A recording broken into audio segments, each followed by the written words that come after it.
গুলিবিদ্ধ শরীফ ওসমান হাদি সিঙ্গাপুরে নেয়ার যে প্রক্রিয়া সেটি আমরা দেখানোর চেষ্টা করছি।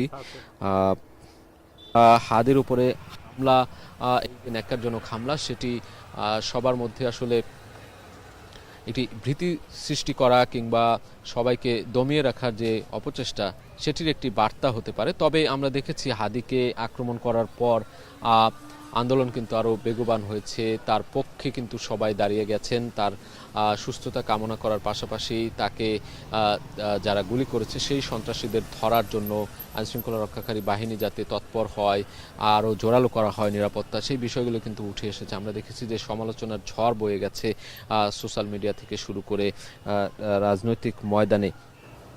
সিঙ্গাপুরে নেয়ার যে প্রক্রিয়া সেটি আমরা দেখানোর চেষ্টা করছি। তার পরিবার প্রধান উপদেষ্টার বাসভবনে গিয়েছিলেন, সেখানে তাদেরকে সান্ত্বনা দেওয়া হয়েছে, তাদেরকে আশ্বস্ত করা হয়েছে যে এই ঘটনার পেছনে যারাই থাকুক তাদের শাস্তির আওতায় আনা কিংবা আইনশৃঙ্খলা রক্ষাকারী বাহিনীদের দিয়ে তাদেরকে ধরার যে বিষয়গুলো, সেগুলো কিন্তু আশ্বাস দেওয়া হয়েছে। আমরা দেখতে পাচ্ছি এই মুহূর্তে এয়ার অ্যাম্বুলেন্সটি রানওয়ের দিকে আমরা দেখানোর চেষ্টা করছি। রানওয়েতে সেটি ছুটে যাচ্ছে, আর কিছুক্ষণ পরেই হয়তো উড়াল দেবে সিঙ্গাপুরের উদ্দেশ্যে এয়ার অ্যাম্বুলেন্সটি।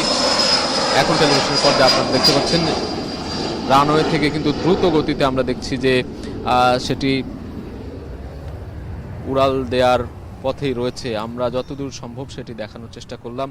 এই মাত্র আসলে 1:55 মিনিটে